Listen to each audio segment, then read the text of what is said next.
आखिर कहाँ है भगवान विष्णु का वैकुंठ धाम? वो कैसा दिखता है और कहाँ मौजूद है? क्या वो धरती पर है या फिर स्वर्ग में? चलिए आज की इस खास वीडियो में जानते हैं। आप देख रहे हैं द भक्ति। द भक्ति में ही असली शक्ति। अगर अभी तक आपने हमारे चैनल को सब्सक्राइब नहीं किया तो देर किस बात की, सब्सक्राइब जरूर करें।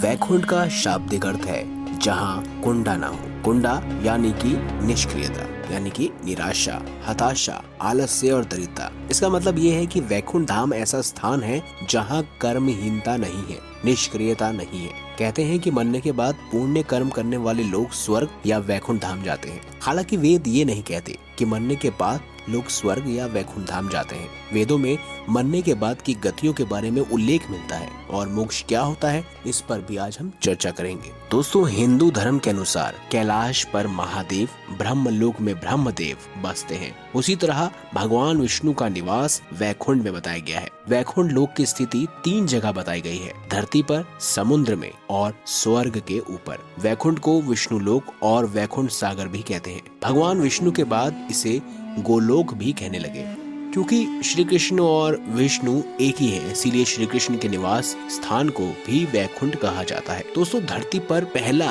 वैकुंठ धाम कहाँ कहाँ है चलिए जानते हैं। धरती पर बद्रीनाथ, जगन्नाथपुरी, द्वारिकापुरी को ही वैकुंठ धाम कहा जाता है। चारों धामों में सर्वश्रेष्ठ हिंदुओं का सबसे पावन तीर्थ बद्रीनाथ नर और नारायण पर्वत श्रृंखलाओं से घिरे हैं। अलकनंदा नदी के बाएं तट पर नीलकंठ पर्वत श्रृंखला की पृष्ठभूमि पर भी यह स्थित है। भारत के ऊपर में स्थित यह मंदिर भगवान विष्णु का दरबार माना जाता है। बद्रीनाथ धाम में सनातन धर्म के सर्वश्रेष्ठ आराध्य देव श्री बद्री नारायण भगवान के 5 स्वरूपों की पूजा अर्चना होती है, इसीलिए इन्हें भी वैकुंठ धाम कहा जाता है। अब बात करते हैं दूसरे वैकुंठ धाम की। दूसरा वैकुंठ धरती के बाहर बताया गया है। इसे ब्रह्मांड के ऊपर और तीनों लोकों से ऊपर बताया गया है। यह धाम दिखाई देने वाली प्रकृति से 3 गुना बड़ा है। इसकी देखरेख के लिए भगवान के 94 करोड़ पार्षद तैनात हैं। हमारी प्रकृति से मुक्त होने वाली हर जीवात्मा इसी परम धाम में शंख, चक्र, गदा और पद्म के साथ प्रविष्टित होती है।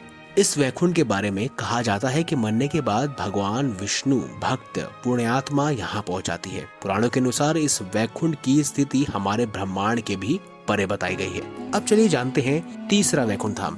भगवान श्री कृष्ण ने द्वारिका के बाद एक और नगर बसाया था जिसे वैकुंठ कहा जाता है। कुछ इतिहासकारों के मुताबिक अरावली की पहाड़ी श्रृंखला पर कहीं वैकुंठ धाम बसाया गया है, जहाँ इंसान नहीं सिर्फ साधक रहते हैं। माना जाता है कि यहीं पर श्री कृष्ण ने वैकुंठ नगरी बसाई थी। राजस्थान में यह खास पहाड़ नेत्रज्ञ दिशा से चलते हुए ईशान दिशा से करीब दिल्ली तक पहुंच जाते हैं। तो दोस्तों, सुने आपने कहाँ 3 खास जगह मौजूद है वैकुंठ धाम। अगर आपको ये वीडियो अच्छी लगी हो तो वीडियो लाइक करें, हमारे चैनल को सब्सक्राइब करें और ज्यादा से ज्यादा शेयर जरूर करिएगा। धन्यवाद।